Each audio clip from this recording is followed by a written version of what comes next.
I just spilled And buttery garlic sauce all over my keyboard. just now? Yes. Should we wait now? No, I can just pull the keys off. Okay. Mechanical keyboard. Oh, shit. If you're listening to this on the Apple Podcast app, I'm sorry.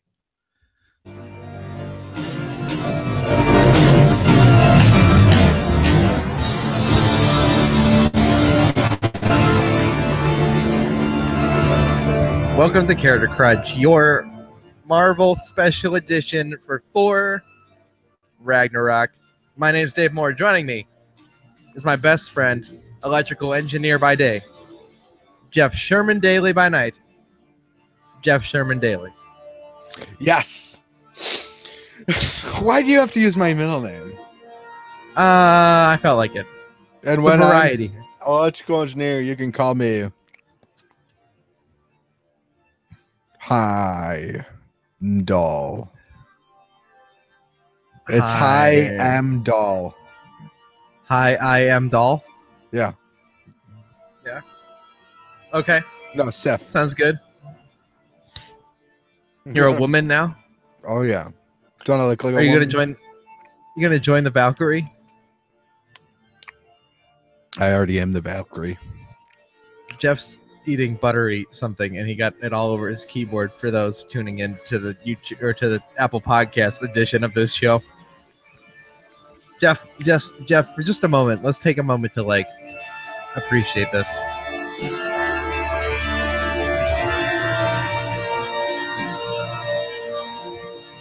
Thor Ragnarok, Jeff. Tell me about you going to see it, because I saw it before you. So I went to go see it, and I saw it. I saw it on Saturday at Regal Wilby, right? Okay. I sat there. I had the nice recliners. I got some good seats. I got their what do you call it? Their collector's edition, like drink and popcorn container set.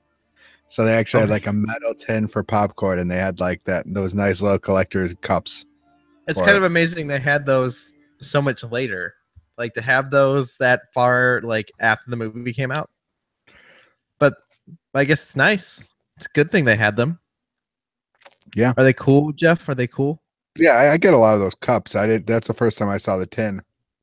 No, the tins are cool, dude. They had Spider-Man had tins at theaters, and I didn't get one. Why didn't you get one, Dave?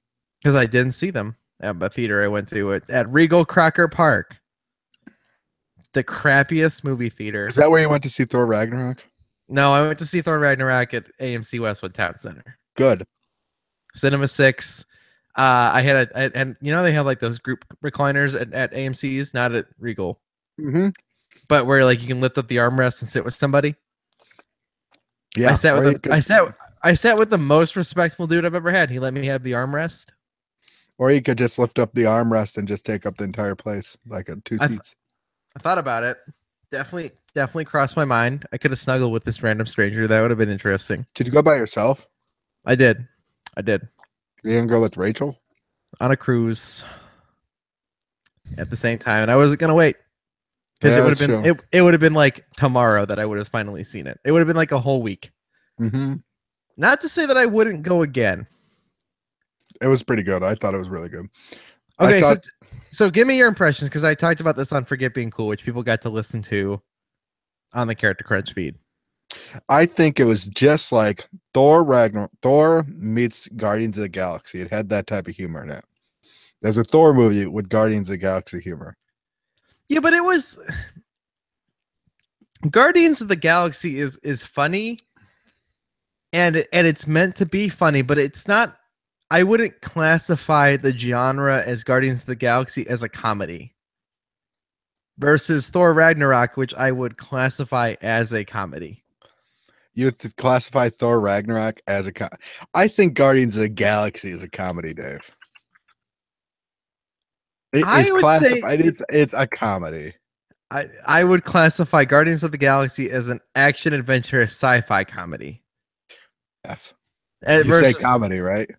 Versus Thor Ragnarok, which I would classify as a comedy. It's an action adventure sci-fi comedy. I don't know. I felt like Thor Ragnarok was trying to be funny. Like it was definitely a comedy before it was anything else. Just like Guardians of the Galaxy. Guardians of the Galaxy is not just a comedy though. Well, it's trying to be a comedy before anything else. I would argue that Thor Ragnarok is strictly a comedy. No, it's not. Yes, it is. Oh yeah, yeah. The comedy part about it, where a guy sacrifices his life of fighting 50 undead warriors. Ha ha ha ha ha! Ha, that's so funny. I'll tell you that the reason it's a comedy is that hi guys, spoiler alert, get ready. Jeff and I spoil Thor Ragnarok. If you haven't seen it, go see it. It's good. Go see it. But we're gonna talk about what I don't love about this movie in a minute here. Because that's all Dave does in his life, talk about what he doesn't love. No, I love Guardians of the Galaxy. And Guardians of the Galaxy Volume 2. And Captain America Civil War. And The Winter Soldier. And Spider-Man. I don't love this movie. I love it. It is a comedy, Jeff. It is a comedy first because as Asgard is burning down,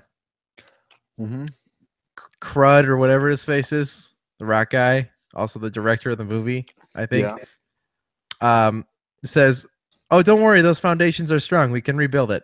And then the city blows up more. He's like, "Nope, those foundations are gone." Which I say, that rock guy, funniest character on the entire movie. Right, but that is the moment of seriousness, the most serious moment within the whole film, and they break it with a joke that is not that funny. They do that in Guardians of the Galaxy. To much more success. I thought it was hilarious. The foundation joke or the whole movie? The foundation joke and the whole movie. I liked it. I didn't watch it for the comedy. I watched it for the action, though. I watched this movie going, Jeff is going to absolutely love this movie. This is the first movie where you actually like get a Thor dialogue or a Hulk dialogue. Yeah. No, so Jeff, before we get into the Hulk, right? Yeah. Because I've got my own list of complaints about the Hulk. This is definitely a Jeff movie. Like, so I'm curious. It's the sense of humor. This is a Jeff sense of humor. Like, I feel like if I had been with you, I would have turned to you every time there was a joke, and you would have been laughing. Versus like when he's talking about like how he's a piece of rock, he stays guy. He's like, but I'm slowly falling apart. Oh, there goes another one, and his rock falls, a little rock level. That's hilarious. Yes, that was my type of comedy. You would have been laughing from the minute the movie started when he's turning around on the chain. And he's like, no, I can't see you. Hold on. You didn't think that was hilarious? No, I thought it was very funny, but it is such a tonal shift than, like, especially the first Thor movie, right? Because by the second one, they started kind of learning that it could be funny. Right? They started taking the Marvel like sense of humor and like Loki turning into Captain America and all that. I'm really glad they did. I'm really glad they did. No, because Thor is stupid. Can we just address that? Like 90% of the Thor mythos and like universe is kind of dumb and was kind of bland. Why is it dumb and bland? Because it was weird, like old-timey mixed with weird science fiction with like Shakespearean writing where Thor is kind of just out of place. What do you mean out of place? Which is why the first movie he's on Earth, right? Right, being banished to Earth. And the second movie, he's kind of started taking a turn to be like, Loki is kind of funny, but we're still taking this like the ether and the dark world and all of this way too seriously. Versus the total shift of the third one where like, no, Thor is legitimately cracking jokes about like how dumb the world he lives in is. with Fire Lord Surtur being kind of a dumb character. Like I enjoyed the shift, but the shift feels drastic to me. No. Like it. How did you feel about the opening, like 30 minutes, Jeff? You mean the one where he fights everything? Where he's like jumping from like thing to thing to thing to thing for no reason. They come to like that field in Arizona or something. Like he goes to being like with Doctor Strange for 5 seconds to then being like captured by the weird lady from the Quest of Champions or the Conquest of Champions with the Did you say that you thought that was all jointed? Yeah, I thought it was very jointed. I felt like we kept jumping from one shot to place to the other. Like it was just Isn't that what a movie is? No, Jeff, no, the point of a movie is to make you feel as if the time every move and jump was justified. To me, Jeff, this movie felt like them getting across Starkiller Base in 15 minutes, but them getting across the galaxy in 15 minutes. Like in 12 different places. I think it did. I was not perturbed at all by the amount of jumps they did. Like when they went from the fire demon to where he did that to where he went to the Bifrost, right? And then he went to Earth. But why did we even? But why did we even have to go find his dad? Because his dad wasn't in Asgard. Yeah, but why did that matter? Because his dad is the ruler of Asgard, and he needs to go to Asgard because his banishment is complete. Okay, but the entire purpose of Loki taking over as Odin in Asgard, the big reveal from the end of Thor: The Dark World, right? The big like, holy crap, what is Loki doing as Odin, right? Yeah, that moment is supposed to be dramatic and concerning. And the reality is that never actually meant anything to the plot of this movie at all. It was just like here's a weird thing for you guys to like speculate about till the next movie, but it doesn't actually matter at all. Yeah. Do you see that problem? Like it could have been a thing. Loki could have done more damage. I mean, sure, he released Hela by accident, kind of. Mm-hmm. But it just felt so disjointed and all over the place for the first 30 minutes.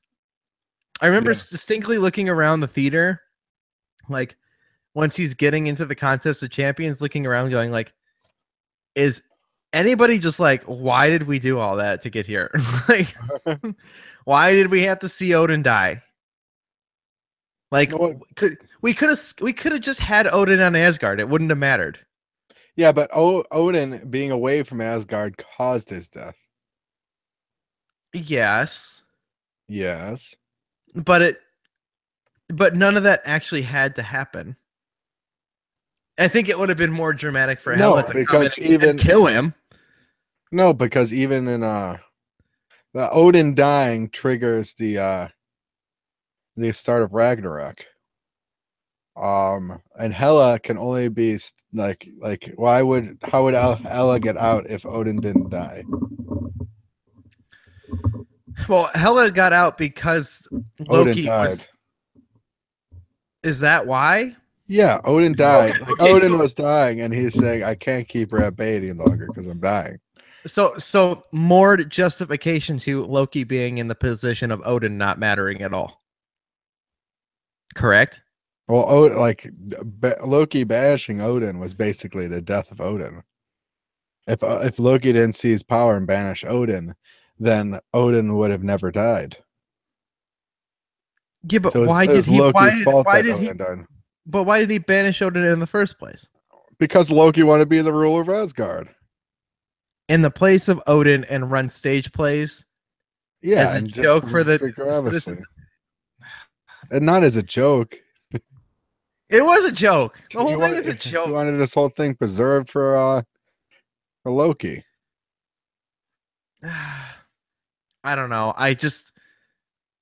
It's that beginning set of sequence of events that occur in the beginning of this movie that I just feel like kind of ruins the quality of it.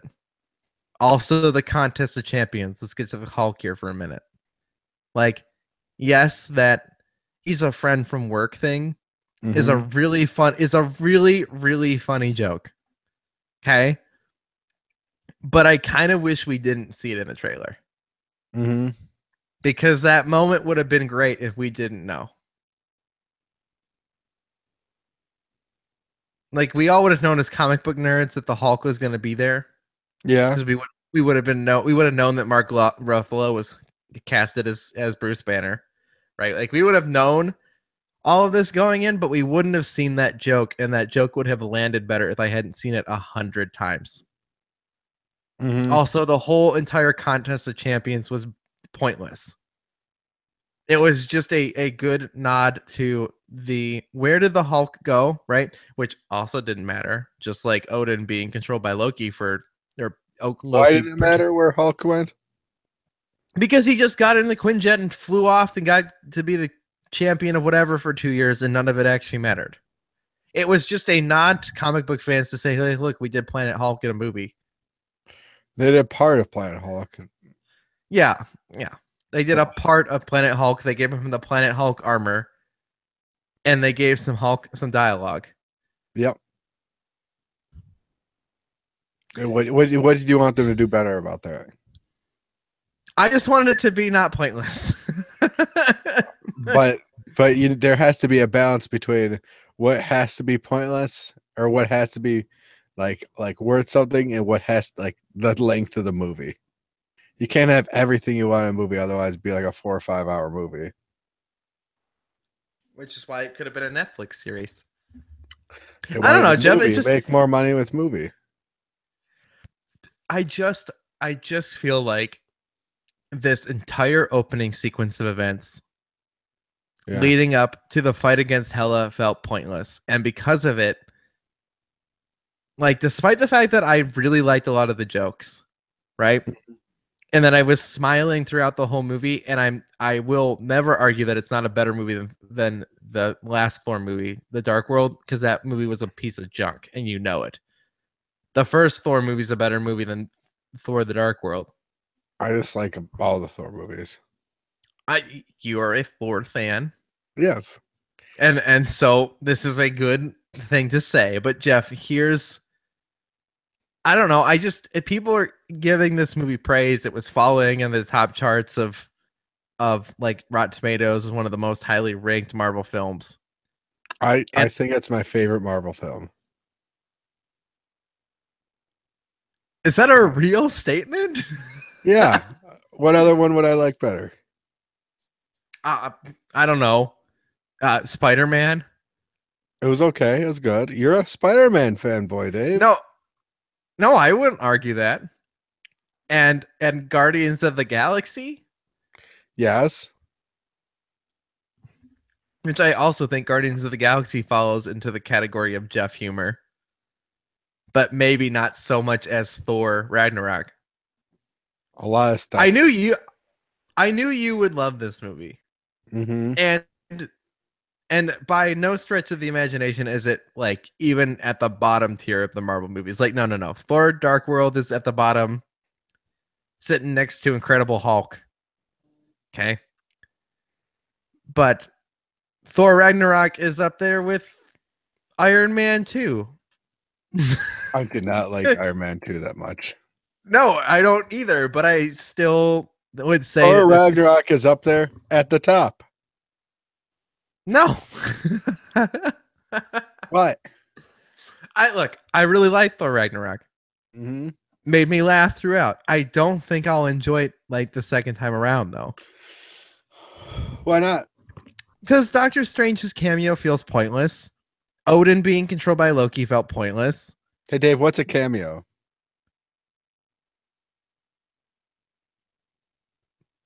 What do you mean? A cameo is a brief appearance of somebody. Yeah, Doctor Strange. The brief appearance of Doctor Strange. Yeah. Why would they need to go more in depth for it? Why do they bother doing it at all? Just to put Doctor Strange in there. Thank you, Jeff, proving my point. How else would they get to Norway and find Odin, though? I don't know. Loki can open up portals to places. Yeah, but how would Loki know where Odin is? Why does Doctor Strange know? Because he's Doctor Strange.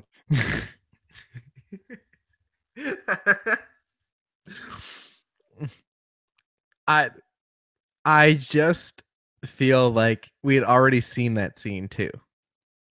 And that's also part of it. Like, I wish Doctor Strange had gone with them through that portal. Not for much of a purpose, like really just to be there to be like, hey, look, Doctor Strange is here. But he would have served a more greater purpose if he had more than 2 minutes of screen time.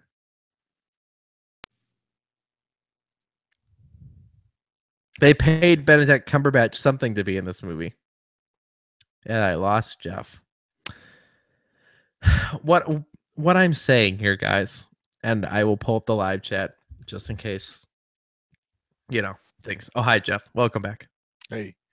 All I'm telling people is I feel like Doctor Strange could have served a bigger purpose in a scene that we didn't already see. Why would he need to serve a bigger purpose?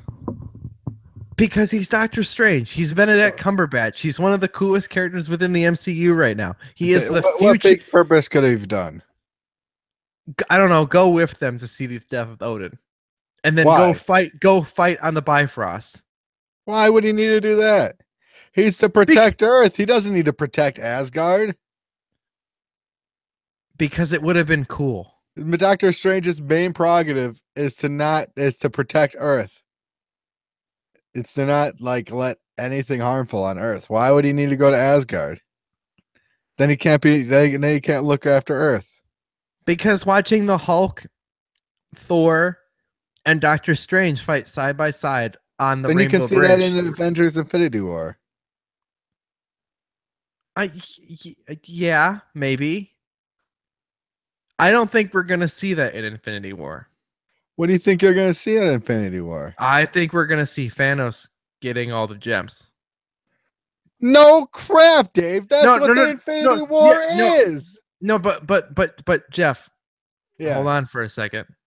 Yeah. I understand, but I think we're getting Thanos' quest in Infinity War Part 1. We're not necessarily getting our big Marvel Avengers crossover movie until Avengers Unite, which is the current working title for Infinity War Part 2, like a year later. What I'm saying, Jeff, is I think we're not going to necessarily... We're going to see Thor run into the Milano. We already know that's happened. So, sure, the Guardians and Thor are going to cross over, but I don't think we're going to see Thor and Doctor Strange meet again until Infinity War Part 2. It's going to be a movie mostly about Thanos. Yeah. So we're going to see all our Avengers, but it's going to be Thanos going after everybody, not necessarily everybody coming together. Mm-hmm. Loki's going to get attacked in the very beginning to get the Tesseract because he pocketed the Tesseract. Yes. I like how Hela went to the vault and she looked at the Infinity Gauntlet. She was like, fake. Yeah. Right, because we all complained that why were there two? Yeah. So people got freaked out. There were 2 Infinity Gauntlets because they put it in Odin's vault in the first Thor movie just to be like, nod, look at this fun thing. Yeah. And everybody freaked out, and then we saw another one with Thanos, and we're like, no, we're comic book nerds. There's not 2. Like, there's not 2 Infinity, even though one was a left and one was a right hand. But no, we needed an explanation for why the one in Odin's vault in the first Thor movie was fake. Because they didn't realize they were making this movie yet when they made Thor 1. Also, probably not. They weren't going to give Thanos the Infinity Gauntlet from the beginning. Versus the fact that it seems like he already has the gauntlet. Mm-hmm. Right. They kind of left like a an ending at the end where Asgard is destroyed, Dave. That's kind of a lot like an open ending. It's almost like Keller's book ending, right? It's the way that a trilogy of Thor movies should end. They're gonna make a Thor 4. I think they will too, and I think it's going to be just another comedy, which is fine because these characters and these actors. None of these are just comedies. This Thor Ragnarok is a comedy, just like Paul Blart Mall Cop. Yes. That's the problem, Jeff. Is it falls into the category over comedy before it does anything. They took that it falls into the thing of action adventure. It is not comedy first. The first prerogative of it is not to make you laugh. It's action adventure sci-fi. Then when you're burning down Asgard, you don't make a joke about the foundations of the buildings of Asgard. Guardians of the Galaxy is the same thing. I'm going to say, if you're saying Thor Ragnarok is a comedy, then Guardians of the Galaxy is a comedy first. Yes. Guardians of the Galaxy is a comedy, but when you take the moments of seriousness, they put them into a science fiction action import drama. The difference between Thor Ragnarok and Guardians of the Galaxy is, yes, we make a joke at the climax of Guardians of the Galaxy. He dances, right? But when they hold the Infinity Stone, there's no joke like you can't hold this alone because it's going to blow you up, or like it might explode, or like there's no stupid joke about him holding the Infinity Stone in Guardians of the Galaxy. There is a sweet moment about his mother trying to hold his hand and then flashing between her and Gamora. But instead of doing that moment, it would have been like them saying, you're going to break the foundations. Jeff, those are the two moments. Guardians of the Galaxy was able to take a serious moment and make a serious moment. Thor Ragnarok took every serious moment it had, an opportunity it had to make a moment serious, and turned it into a joke.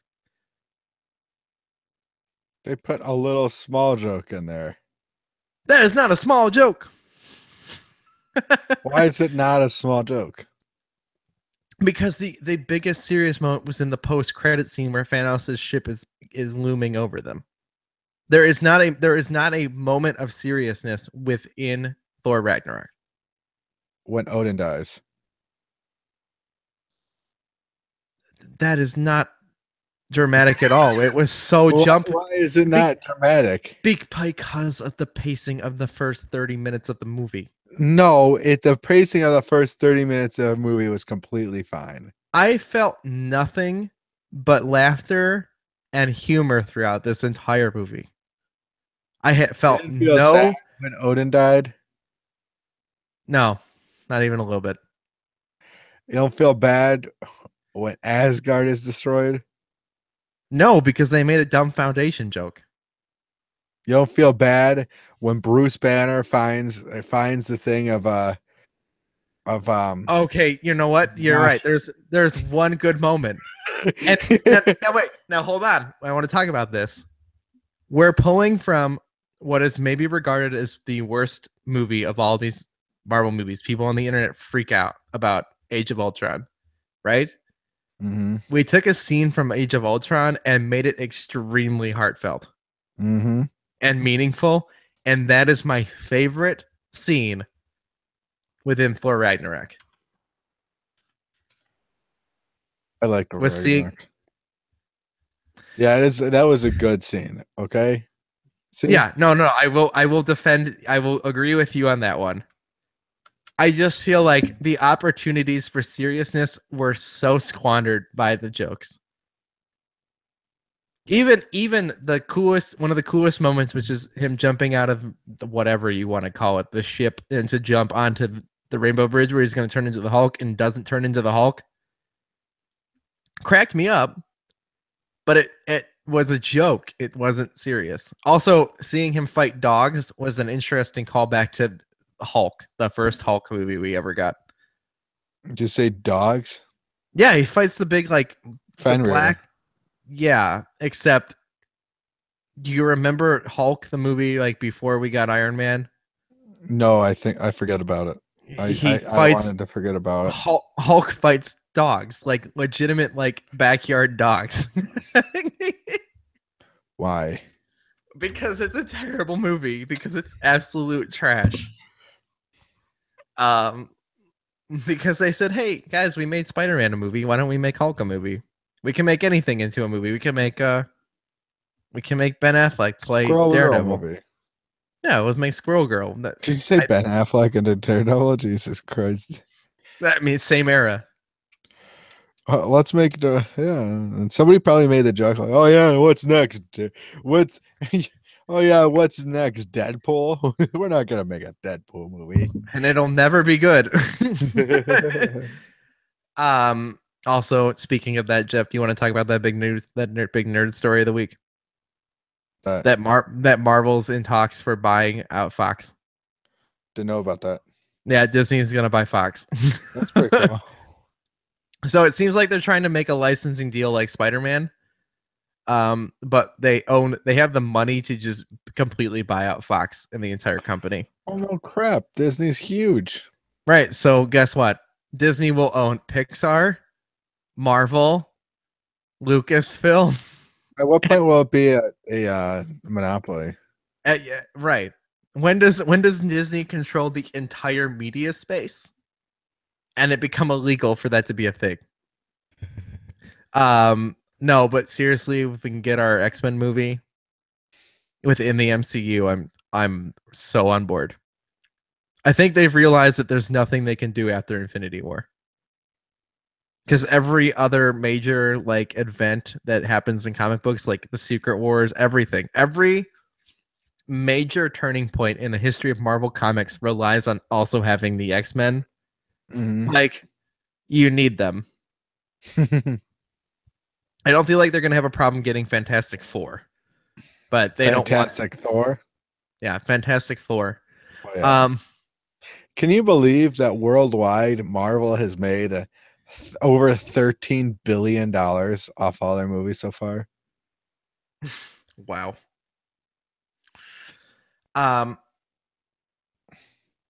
That's incredible. Mm-hmm. That's actually kind of surprising though, considering they have 17 movies. Like, you feel like there'd be more money there. You think they would earn more than $1 billion per movie? At this point, yes. I feel like we would have what do you think the last Marvel what was the last Marvel movie that grossed over $1 billion? I don't know. Probably Avengers. Captain America: Civil War. Okay. Did Guardians of the Galaxy 2 not?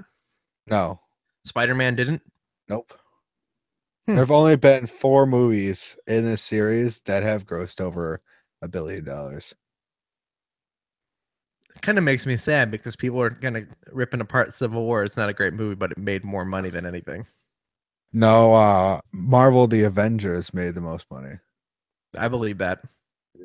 As it should. Because and then Age of Ultron.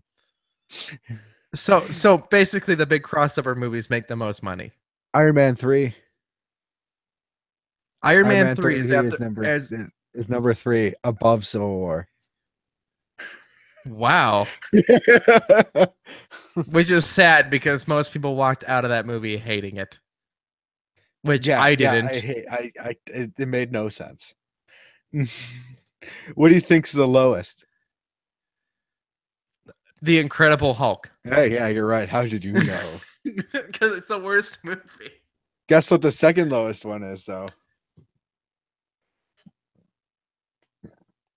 Iron Man 1. No, Captain America: The First Avenger. Thor Ragnarok. What? Captain America: The First Avenger was garbage. I still think it's a better movie than Thor 1. I watched Captain America: The First Avenger, and I hated it. It's a period piece. Yeah. It's not bad. It's just different. Yeah, it wasn't the best one. The moment with Peggy Carter is sweet and important. I will argue that Captain America is better than Iron Man 2 and the first Thor movie. If we're gonna talk Phase 1, like I think Iron Man, the first one, is one of my favorites. Yeah, I just watched it, like literally right before we started this. It's really good. It is really good, and it is still really good. And then you get Iron Man 2 as Mandarin.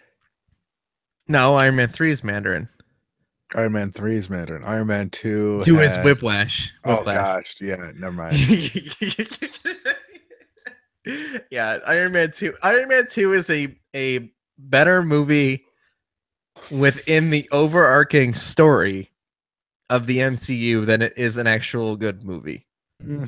I think but Thor Ragnarok is I think it's one of my favorites. Just I like Thor, and they just can have huge battles with just powerful people that can just destroy anything. No, it's very cool. It is. Yeah. I don't know. I wish they could have toned down the comedy for just some moments. Just let Asgard burn down and have that sweet, heartfelt moment. Let's actually address the fact that Mark Ruffalo's Bruce Banner may never turn back into Bruce Banner ever again. Yeah, isn't that sad? They made that sad. They kind of made that sad, but I don't know if I believe it. Why not? Like, I don't know if I'm supposed to take that seriously or not. I mean, I'd kind of like him to be locked in as the Hulk for a very long period of time. They should just bring back Edward Norton as the Hulk. Yeah, let's do that. That'll be good. Oh, yeah. You know what would be interesting, Jeff, is if both of them existed. Like, and Lou Ferrigno too, you know? Yeah, no. No. Let's stick with Edward Norton first of all.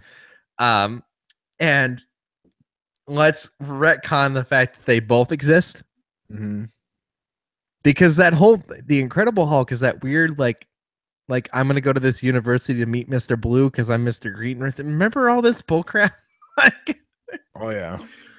It's such a dumb plot, but there's potential there for them to be both, even though I think he's playing Bruce Banner. So there'd have to be two Bruce Banners. What about if there were like one Bruce Banner but two Hulks? There'd have to be two Bruce Banners and two Hulks, and they'd have to both be named Bruce Banner, who are also both the Hulk. And that'd be really confusing. They could have a movie about it. Hulk makes Hulk. It's already confusing enough that they didn't cast the same actor to play the Hulk throughout the movies. They didn't sign Mark Ruffalo on till Avengers. So that's already confusing enough. After they realized Edward Norton was a garbage Hulk. I think added too much money. I think they know that the Hulk as a character is garbage, like by himself. I think they figured that out. The only thing that's interesting about the Hulk is being scared that the Hulk's going to turn into the Hulk. That doesn't really work by itself. Like it does if you put a bunch of characters that we care about on a plane, right? And you've got Bruce Banner in a cage, and like there's this potential for him to become the Hulk. It's scary and interesting, but it's not good by himself. They had a whole series for the Hulk. Yeah. That was highly rated. Yeah, but in an hour and a half to 2 hour movie. Yeah, I don't think they have enough backstory or anything just for the Hulk. They don't have enough to work with. It's okay. Planet Hulk is cool. Anytime they make their own Hulks, it's going to be the same story, the same characters, just different actors. Hulk turning into the Hulk. Yeah, Hulk turns into the Hulk. Bad things happen. He has to deal with the repercussions of becoming the Hulk. It's fine. It's good that we did it once. It's bad that we did it twice. And it works. It works in the team up movies. Oh my gosh. Anyway, overall, Jeff, Thor Ragnarok. I think I'd give it an 8 out of 10. Not 8 or 9 out of 10. I'm I giving it a liked it a lot. 7.5 out of 10. 7.5, Dave. Wow. I liked it. I just didn't love it, Jeff. Hey, we talked about Stranger Things on our podcast. The other one, didn't we? We did. Do you want to say anything super spoilery here as a warning to people? We're going to talk about Stranger Things for a second. Yeah, what do you think of the ending? It's fine. I think it's I mean, it's what else? Once again, you have to end with the cliche that something's watching them. A cliffhanger? Yeah, like clearly Yeah, but what is that large monster, Dave? You don't know, but at the same time, Jeff, as we thought that like that Will was infected from season 1, like clearly, right? Like he wasn't really quite infected yet. He gave birth to Dart. Yeah. But in the overarching plot, like that wasn't really what messed up Will. No. So like once again, like that big looming shadow, like sure. Concerned, yes. But like what it is to speculate, like we can't speculate. How much did Three Musketeers pay for advertising, Dave? A lot. So I think, what if that upside down creature, right?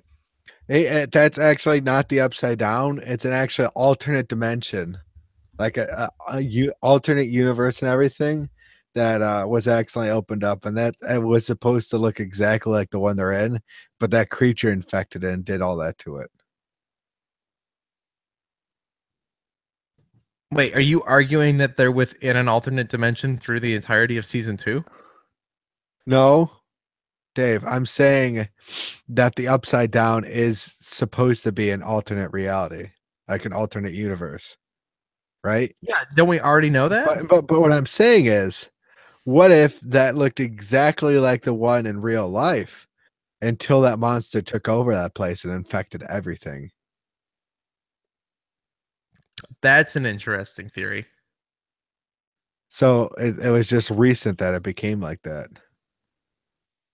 Because the monster almost did that to the real world. So the upside down isn't... It's a completely destroyed...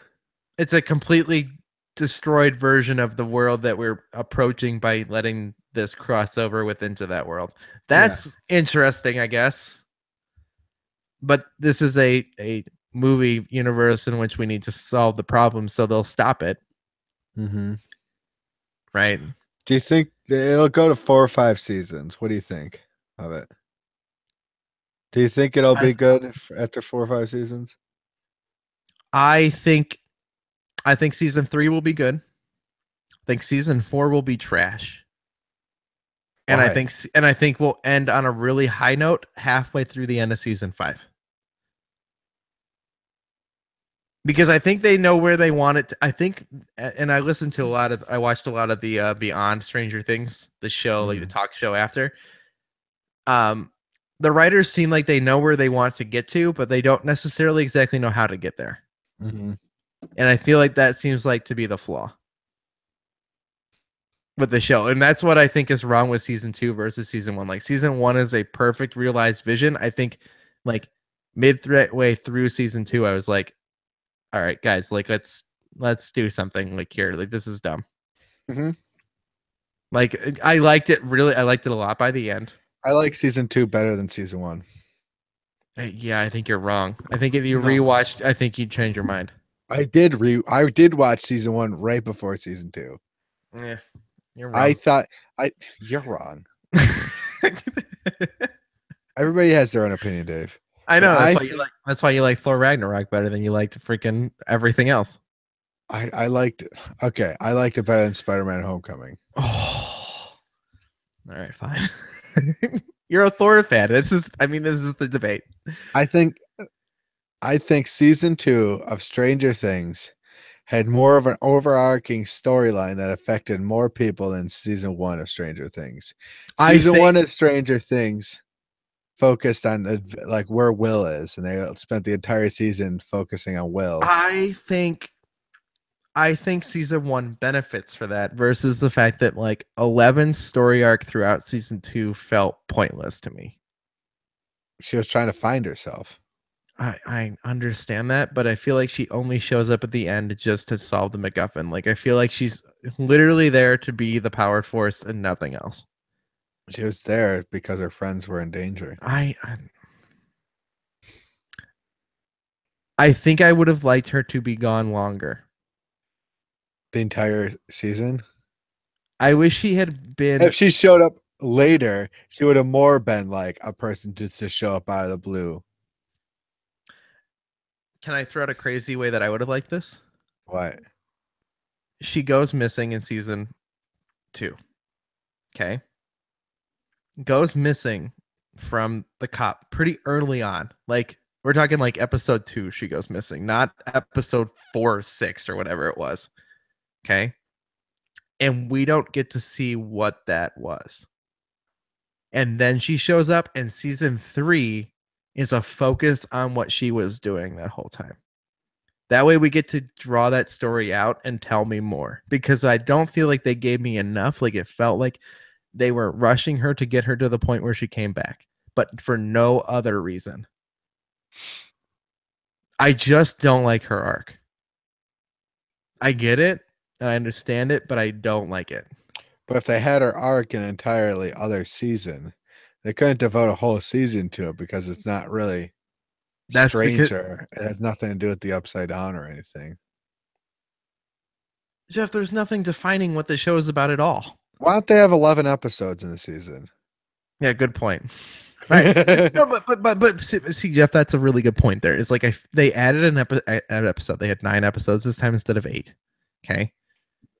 I just would have liked her story to be more explained than her to go there, get this weird, like, hi, I'm 8. I'm your sister. Blah, blah, blah. Here's your mom. This is what's wrong with your mom. Is her mom is her mom number 1? I don't know, but that's kind of the problem. Is like you hinted at this thing and you kind of just blew it off. Like it felt pointless. I'm gonna go back to help my friends because they need help, but we're not really gonna get any closure on this gang or any of this. Let's come up in season 3. It better be a focus. It better not be like a half-ass thing, like they skip around it. I felt like she did leave really fast. Yeah. If you think about it, it's kind of like she showed up, found out about her mom, right? Couldn't kill somebody with a gang, and then turned around and came back. Like there's nothing else going on there, and it's flawed because of that. There is a story to tell there, and I'm fascinated by it, but you didn't tell me it. Mm-hmm. And we see her enough throughout the season with Hopper, right? Mm-hmm. But if she had left sooner and we had told the story with them more, like you see them, they're the opening of the show, Jeff. That gang is the opening of episode 1. Yeah, and they don't talk about them for like seasons long. No, we see them in like 2 episodes. Yeah, and that's it, and that's the flaw. And that's why I like season 1 better. I felt like everybody in season 1 had a purpose, all building to the end. Versus 11, which felt like it built up for nothing. What do you think of Bob the Brain? Yeah, they killed the best character, by the way. Again. Why was he the best character? Because he was the only person who felt normal in this season. Yeah, that's true. All right. We got to get out of here because I got to record Living Room Clutter, the number 1 rhythm gaming podcast. No. The number 1 rhythm gaming podcast? Yeah, by default. There are no others. Oh, okay. I'm Dave Moore. That's Jeff Daly. He's my best friend. He's an electrical engineer by day. He's Jeff Daly by night. Did you watch that new Adam Sandler movie that came out months ago? The Merowicks Stories? No, is that the last one? No, there's others. No, but I mean like the last of his. Is that the last of his 4-movie contract? No. Oh, there's one more? I think so. Ridiculous 6, Sandy Lexler, This one? The murder cancer one in this one.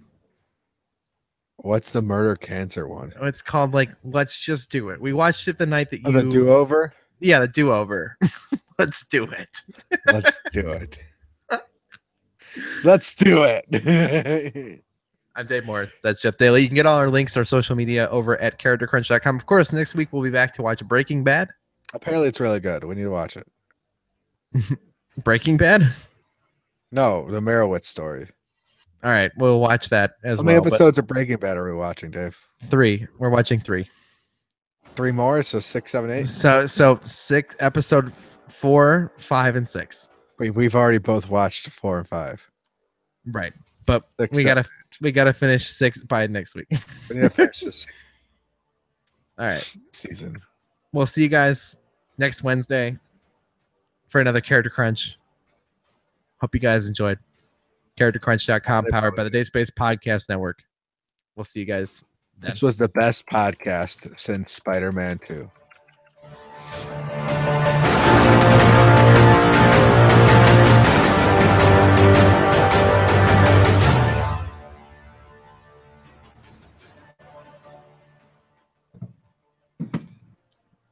I like that we argued a little bit on this one.